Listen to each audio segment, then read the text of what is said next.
Leon de Mattis. On direct democracy. The idea of direct democracy is a false good idea. It shares with its older sister, democracy, a fetishism of form. It thinks that the way to organize a discussion preexists before the discussion itself, and that its method is useful in all circumstances, at all times, and for all ends. To defend direct democracy, to oppose it as real democracy against the false political democracy of the state, is to believe that our true nature will at least be revealed if we're to finally be freed from the constraints which the system imposes on us, but to free oneself of such constraints supposes a transformation which at end of we would no longer be ourselves, at the very least we would no longer be what we are under the civilization of capital. Leon de Mattis, Death to Democracy, p. 74. This democracy is a ruse. Alain Finkielkraut, Liberation, April 17, 2016. 1. The movement of squares during the Arab Spring, the different Occupy-s, the Indignados in 2011, Gezi Park in 2013, Nuit Debout in 2016, whether it is in France or elsewhere, examples of open assemblies abound in social movements. These various assemblies share a desire to affirm, by anonymous citizens, the right to publicly speak, and convey, more or less explicitly, a demand for immediate democracy. But to organize without hierarchy, without spokespeople, and without representatives, is this necessarily direct democracy? Should we call these assemblies and the anti-authoritarian practices developed during these struggles direct democracy? This question is not just merely about vocabulary. Organizing involves choices which are also positions which have been taken. Is a general assembly reserved for some, for example the workers in a specific factory, the students of a certain university, or on the contrary open to all? Must this assembly vote? How should it be decided who speaks? Is a general assembly able to make resolutions which then its members take on?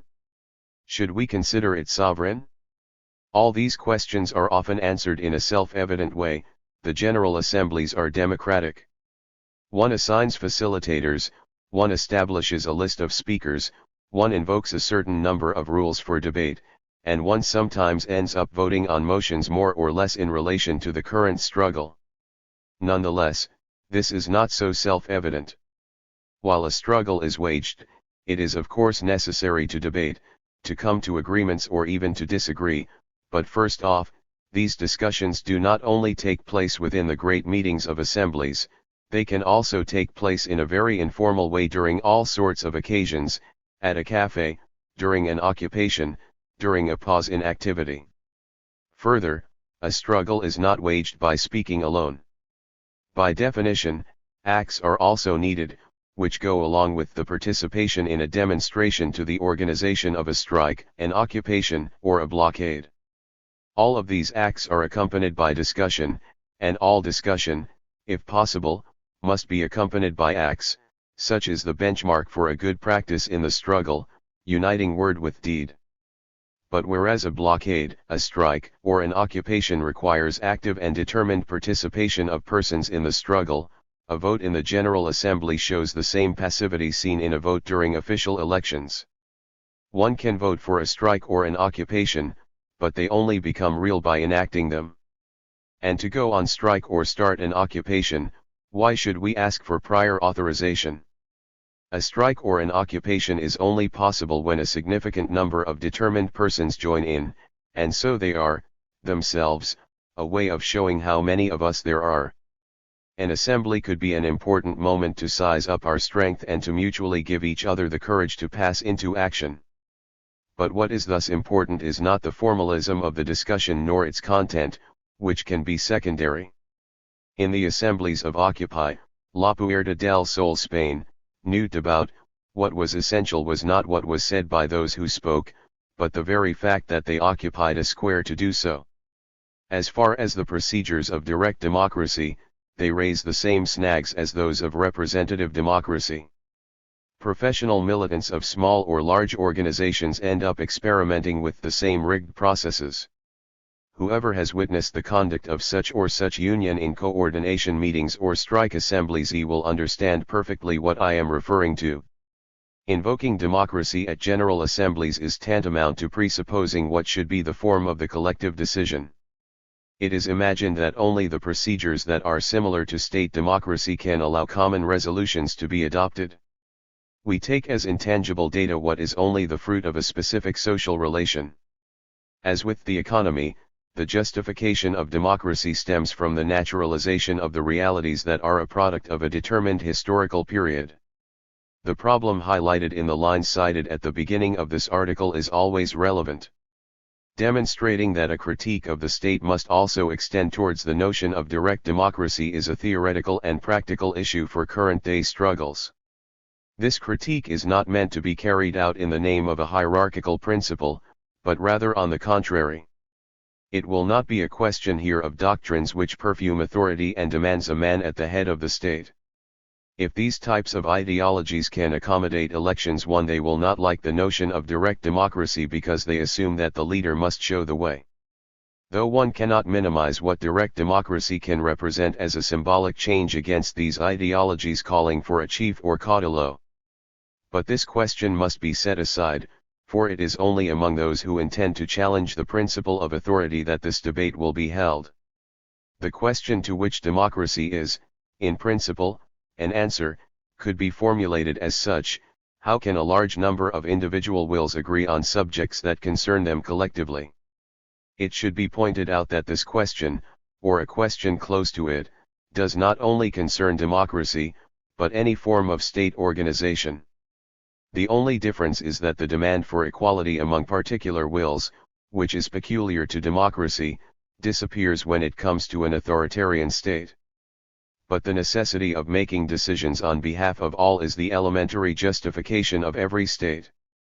Democracy simply asserts that these decisions must be made by all members of the community and not by an elite.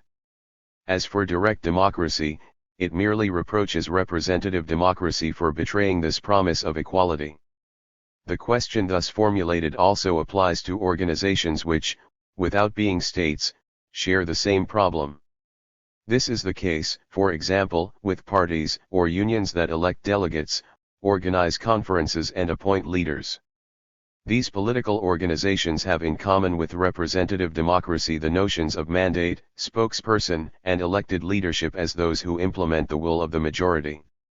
Direct democracy seems to be opposed to the state because direct democracy can only concern self-organized and non-state political forms. But this contrast is but superficial. First, there are forms of direct state democracy, such is the case of the famous Swiss cantons, which are always given as examples. Secondly, the formalism of direct democracy can be as extensive as that of representative democracy. This is the case with assemblies which choose the rules of deliberation of codes published in North American, such as those of Victor Morin or Henry Martin Robert.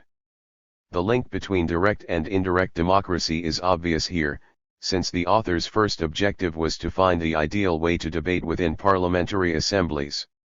Indeed, the questions of principle to be resolved by self-organized general assemblies and parliamentary assemblies are almost the same, except that the elected members of a parliamentary are obliged to the lobbyists that have supported them. Here direct democracy presents itself as the model of which representative democracy is merely the wrong from. We can thus say that democracy, whether direct or representative, and a certain number of non-state political organizations share in the search of becoming a response to a common problem, the drama of those who seek to escape the authoritarian hold of the state while situating themselves within the same problematic as the state. We should turn our attention not towards the various solutions to this question, but rather focus on this question itself. This question's first characteristic is its self-evident appearance. It appears to be impossible to pose the question of how a certain number of people can make decisions in any other way. Since there are billions of us on Earth, we must come to some agreement. Each has their desires, their interests, their particular ideas. Finding a way to live together supposes a generalized accord of wills. This way of viewing things is very similar to the social contract. The idea behind the social contract is one which views human beings in an isolated state of nature, connected to their parents since childhood, which then becomes an adult without any social relations of any kind, whom then seeks to found their own new closed family. In the minds of those who theorize the social contract, from Grotius to Hobbes, from Rousseau to Locke, this state of nature does not represent a historical period which we suspect has never existed. It is simply a matter of figuring out the abstraction of a non-socialized human being in order to question the extent of their rights vis-a-vis society. Nevertheless, the common conception of the individual is reflected by this point of view, and this conception can be said to have been the basis of most contemporary political theories. There are other examples of social forms which appear natural but which, by comparison with other societies, have been understood to be the product of history. For example, this is the case with work. Considered in a popular way, work seems to be an obvious and eternal fact. We will always have to work because we will always have to eat.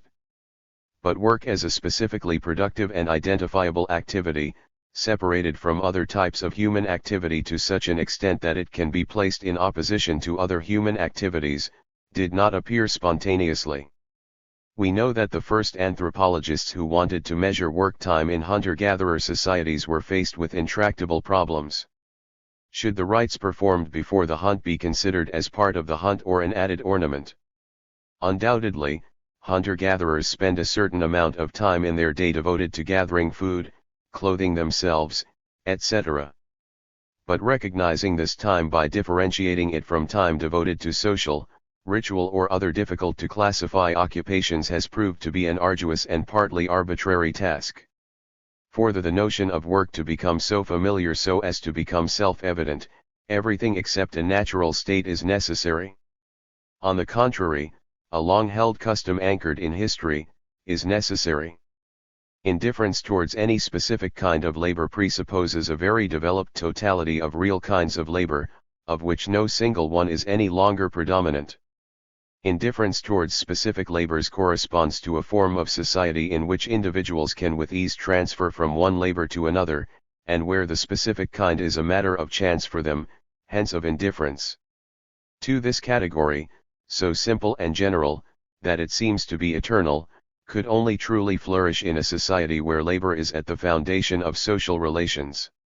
In the same way, the need for a permanent form of organization to deal with what is common, can only arise as a result of a historical process already at work in antiquity.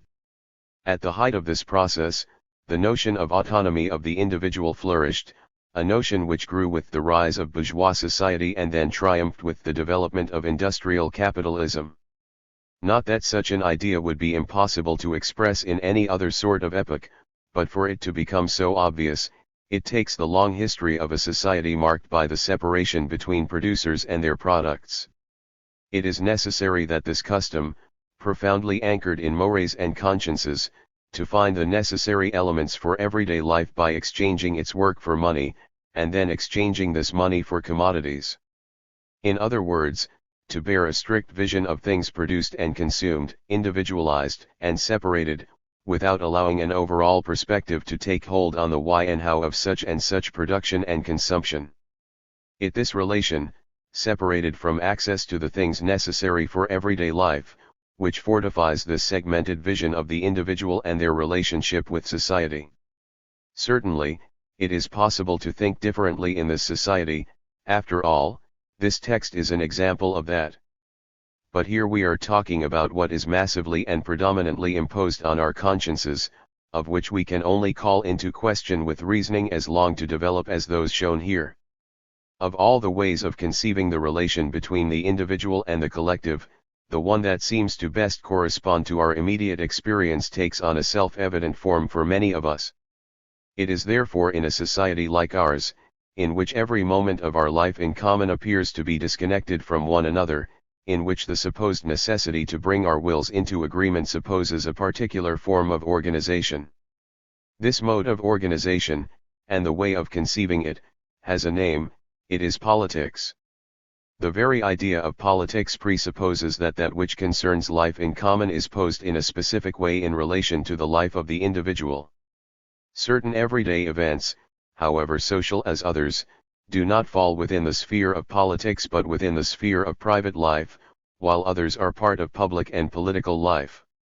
This view, which sees society as a collection of individuals, and thus views collective decisions as the sum of individual decisions added up, although superficially adequate for life under capitalism, is ultimately a distorted view.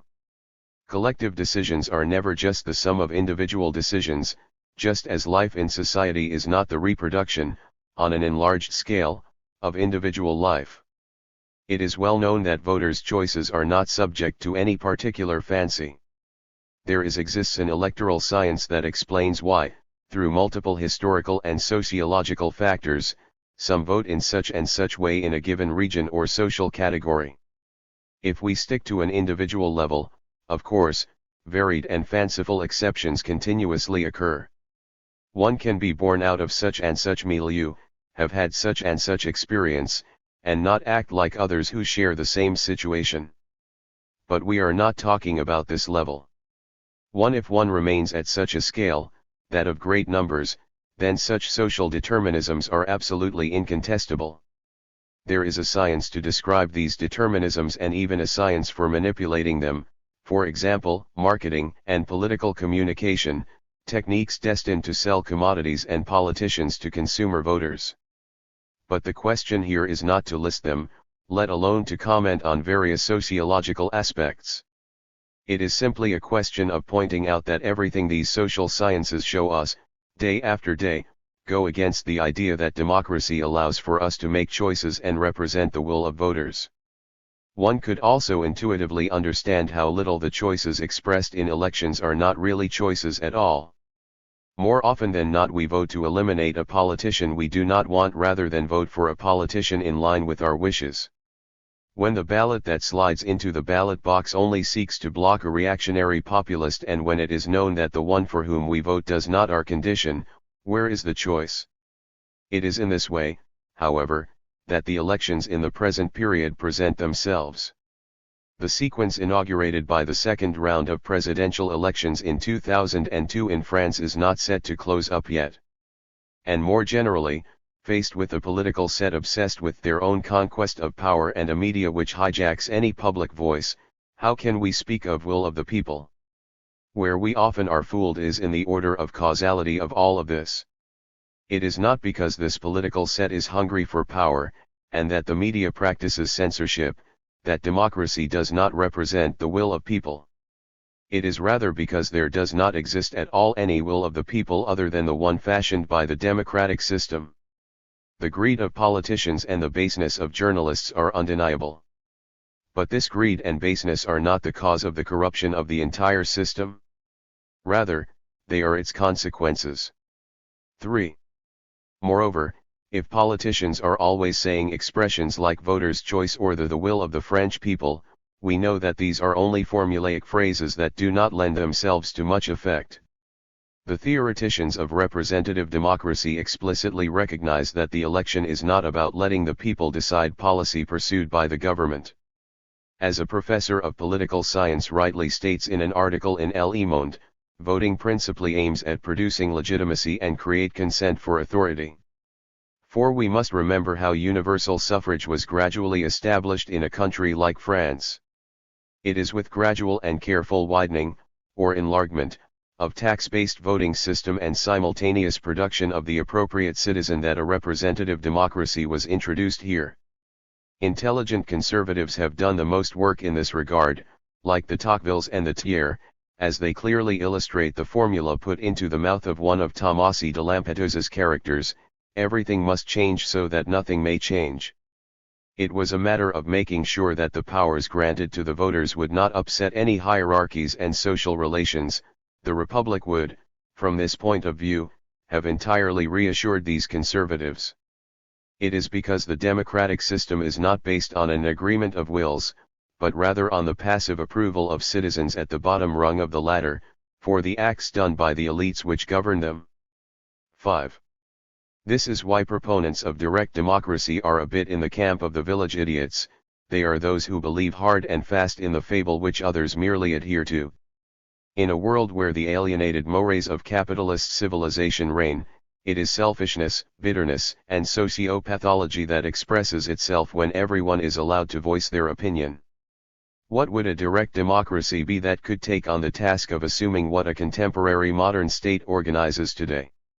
An indescribable chaos of divergent opinions and thoughts where nothing would come out of it, except that at a certain point it would be necessary to choose the few leaders who would eventually make the necessary decisions.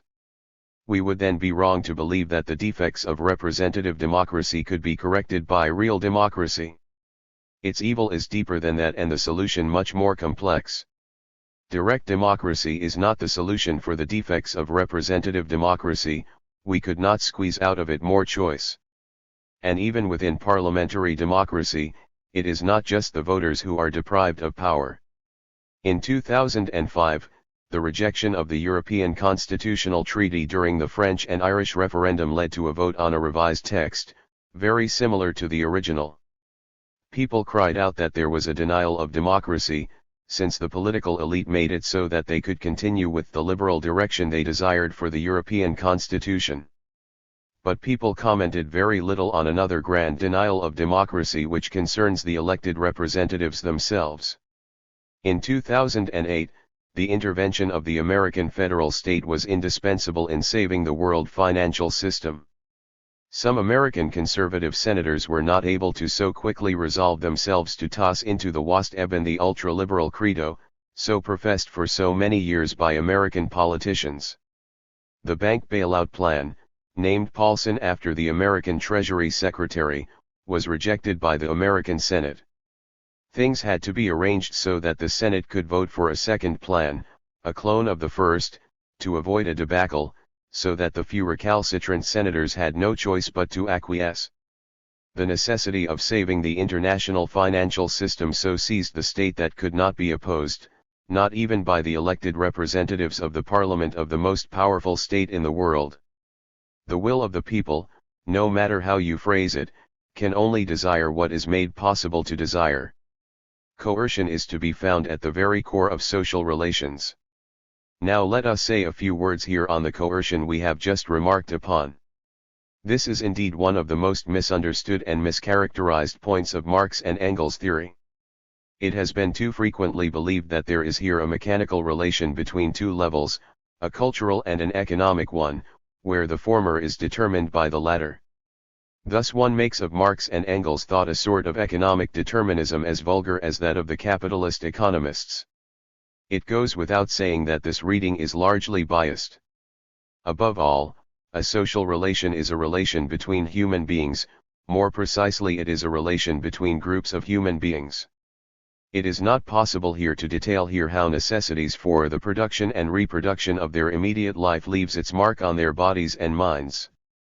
Rather we must simply understand that the conceptual representations of those who act, even of their own will, which is to say their ends and their conscious choices which they place into their actions, are necessarily inscribed within this general social relation. Such a determinism must be understood in a fairly fine manner. Firstly, we could not insist enough that it must never be taken as a determinant of very marginal positions. The human imagination is characterized by its chaotic and baroque exuberance. In any given time, much can be conceived and said. But regardless of the interest that can be brought to the margins, the fact remains that what is decisive for an ideal representation to become predominant is its capacity to be adequately in accordance with the most ordinary givens of social life.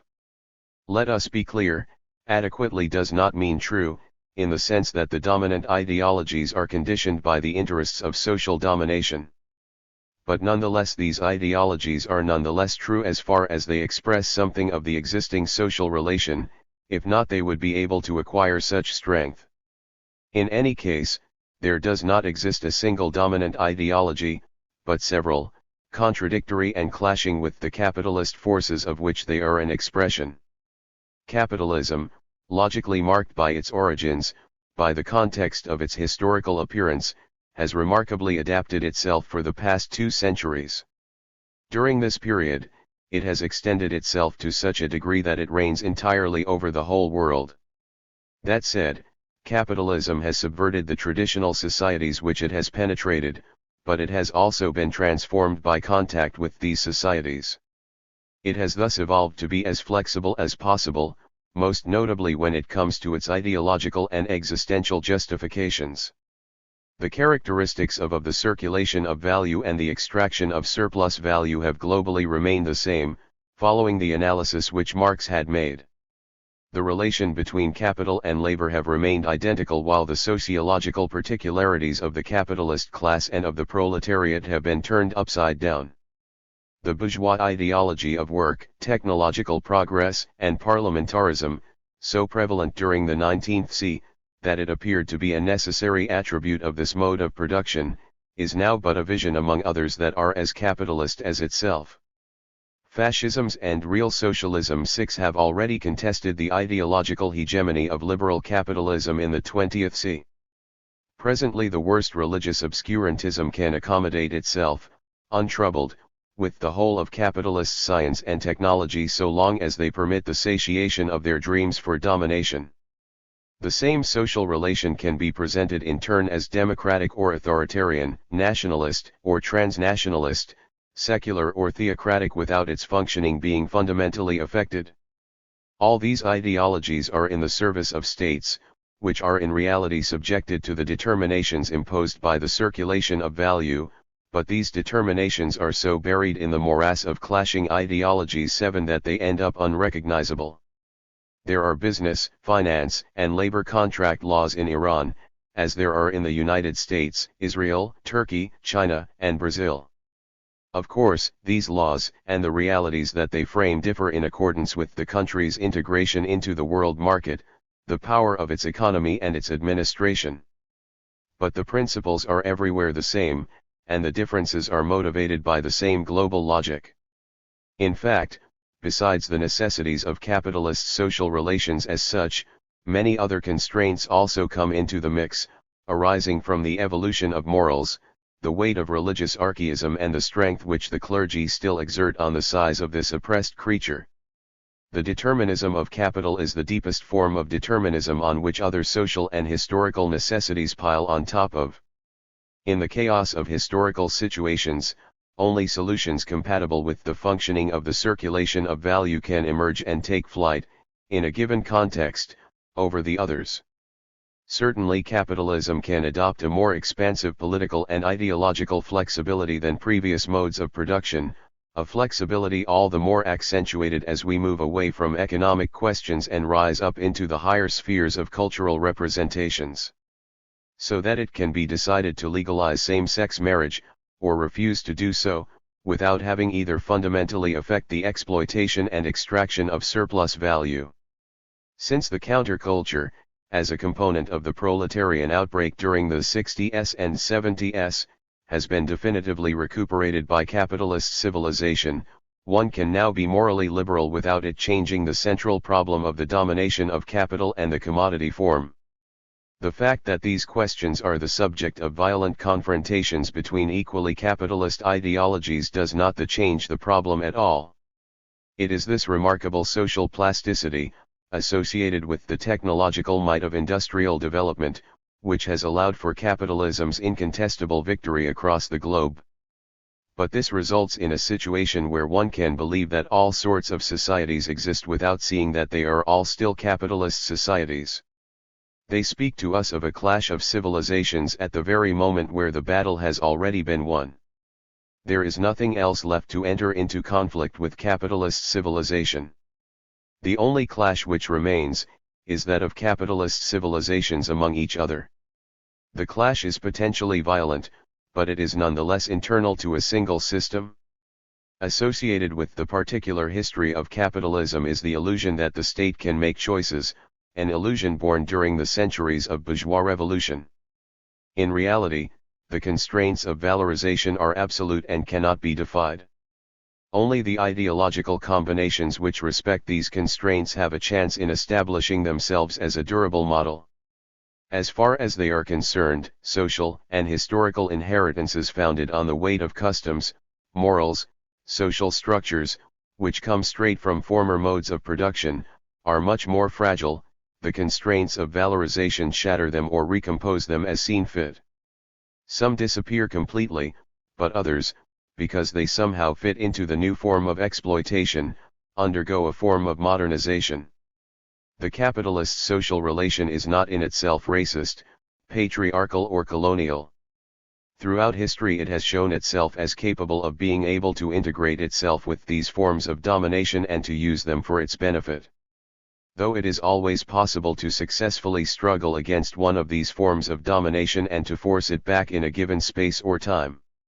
But this retreat, on one hand, will mostly be noted among the more wealthy layers of society, since freedom in the capitalist world is always dependent on the capacity to make use of the necessary resources to make that freedom effective, and on the other hand, this freedom will be at the cost of some other form of domination which is destined to replace the one pushed back, justifying the privileged place of some within the relations of production.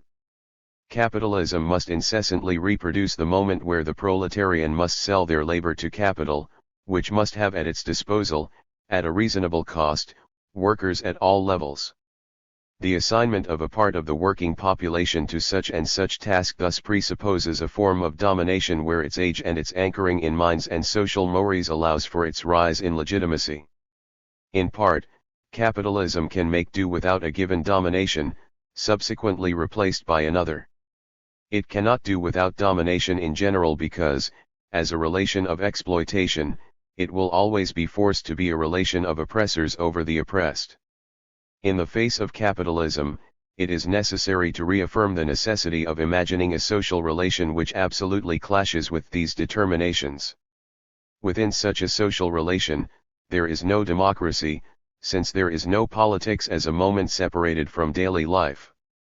The abolition of work is not the disappearance of all activity, but rather the abolition of the distinction between work and non-work, since only a society based on exploitation really has the need for such a distinction to be central to it.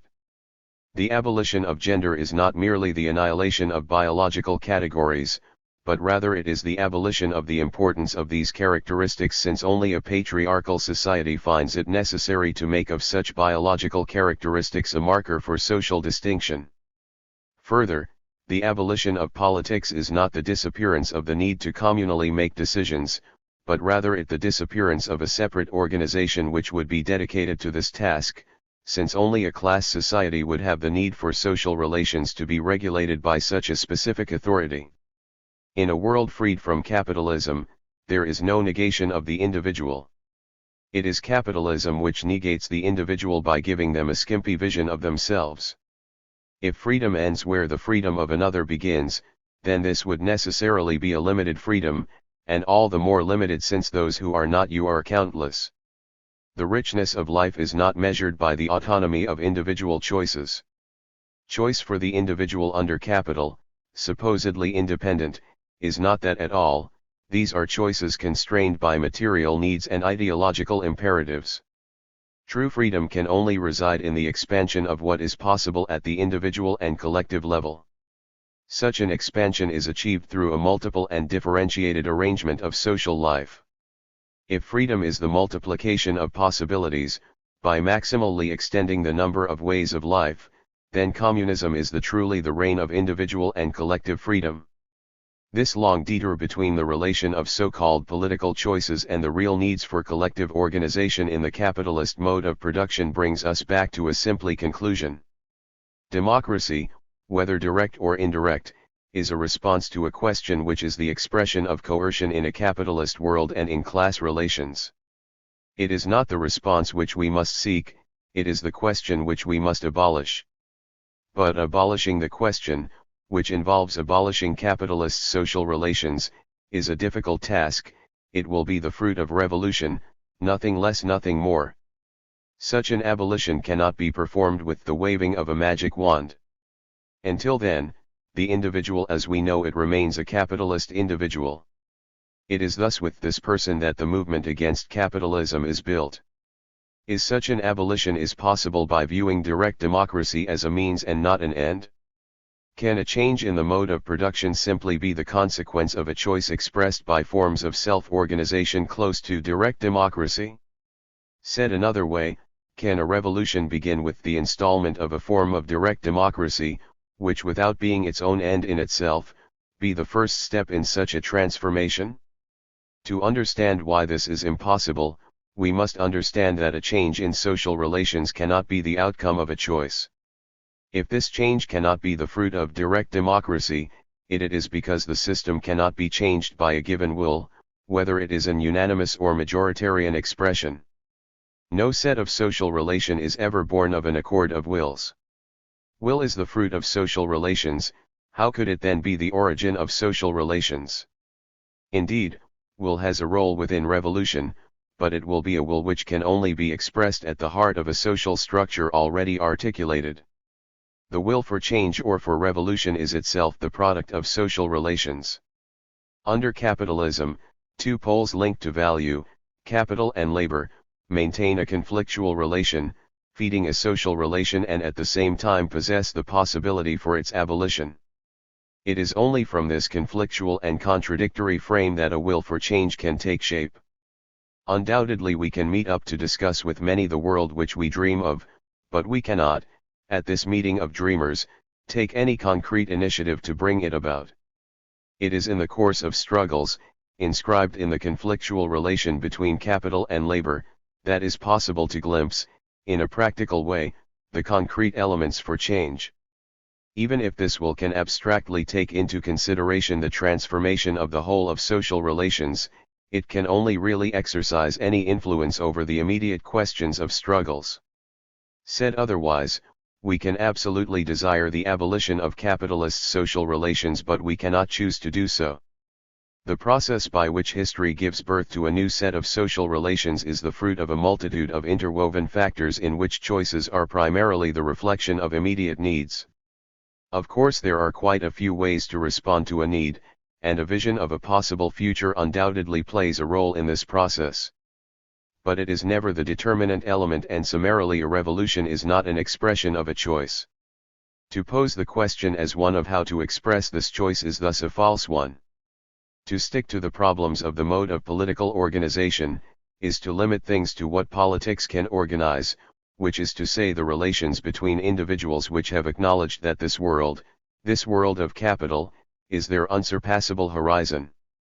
For those who wish to act from a critical radical perspective of capitalist social relations, it is essential to pose the question of egalitarian activity in a struggle in such a way that does not allow itself to be paralyzed by democratic ideology.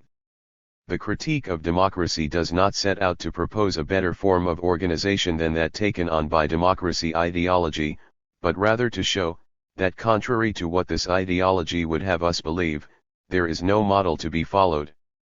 There is thus no need to find a definite answer to the questions posed at the beginning of this text: who should be involved in an assembly, how it should be decided who speaks, how decisions are made, etc.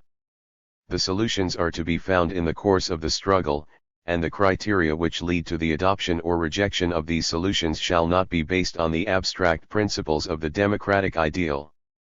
These criteria can only come from the content of the struggle itself. To get more reflective, we must define here what we mean by social movements mentioned earlier in the text, and in a general way, what we mean by struggle. Struggle could be carried out in a variety of modalities, and one cannot give it a uniquely formal definition. To understand the question of struggle, we must start from general social relations.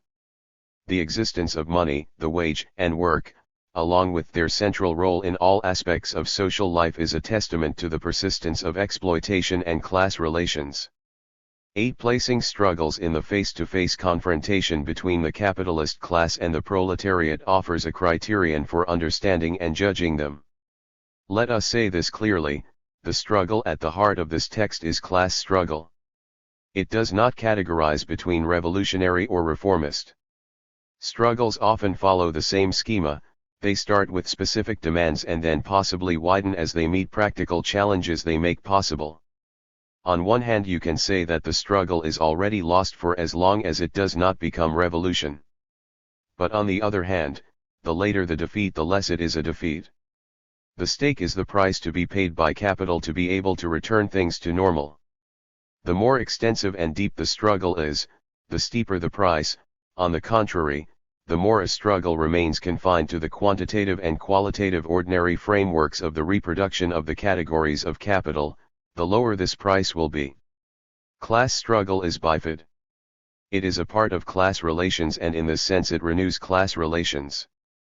But conversely, there exists in the capital-labor relation a contradiction inherent to the production of surplus value itself, which is translated into class struggle, expressing the weakness of this relation.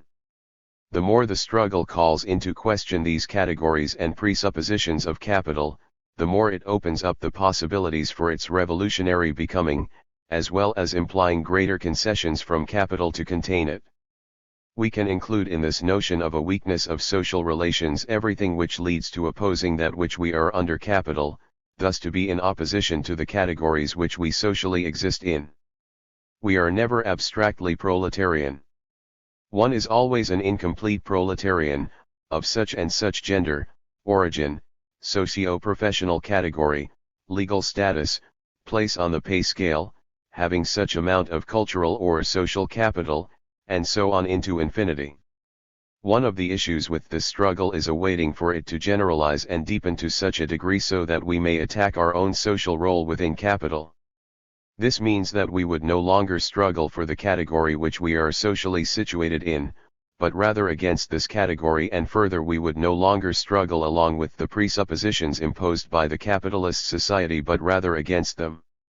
When the struggle is organized in a syndicalist, pro-citizen or pro-democrat way, then the struggle remains contained within its role of renewing capitalist social relations. When it becomes to overcome these categories and imposed presuppositions, it then takes the form which would allow it to call these into question. To critic democracy, whether direct or indirect, is thus necessary for a specific practical reason. The invocation of democracy is a way to constrain a struggle within the acceptable limitations of this capitalist world. Organizing in an egalitarian way in the struggle is a practical necessity. But it is not a question of starting from an abstract principle of equality. Equality is a necessity if struggle is to stretch out over time, deepen and extend itself, since it is indispensable that ordinary social frameworks be broken. To overcome these frameworks is to struggle without representatives, without spokespersons, without a discourse calibrated for the media or for public opinion. No advancement in the struggle can be made by way of the mechanisms which serve to establish the domination of the capitalist class, elections, the media, polls, etc. It is necessary to reach the conclusion of this calling into question and admit that the struggle organizes itself in an egalitarian way, but not in a democratic way. Though there is no plan or model to actively negate the categories of capital, there are, on the other hand, pitfalls to avoid. It is in principally with this that the arm of critical theory can serve. The critique of democracy only serves to critique the presuppositions that the world of capital imposes us. There exist many ways of imagining an egalitarian and non-democratic form of organization that would allow the struggle against capital to develop. Above all, the objective is to demonstrate that the acceptance of the dictums of democratic ideology reduces social movements to powerlessness and passivity. In a certain number of cases, the egalitarian organization of the struggle, outside of syndicalist frameworks and categories imposed by capital, could appear to be rather close to what is known as direct democracy. Indeed, it is not out of the question that within the framework of a General Assembly that we may vote on some given point, if unanimity appears to be difficult to reach. It is also not out of the question that we may take turns speaking when it becomes difficult to do so. The sole distinction here with democratic ideology is that this must be clearly understood as possible, per the demand of the circumstances, to either vote on something or take turns speaking. But there are certain places where direct democracy and the egalitarian organization of the struggle will quite visibly differ. Let us take this example.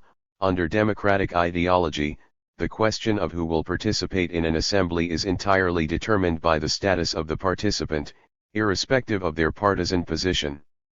Within the framework of a student movement, for example, we have seen general assemblies where only students of the university where the assembly was held allowed to participate, excluding students from other universities and further excluding those who were not students at all.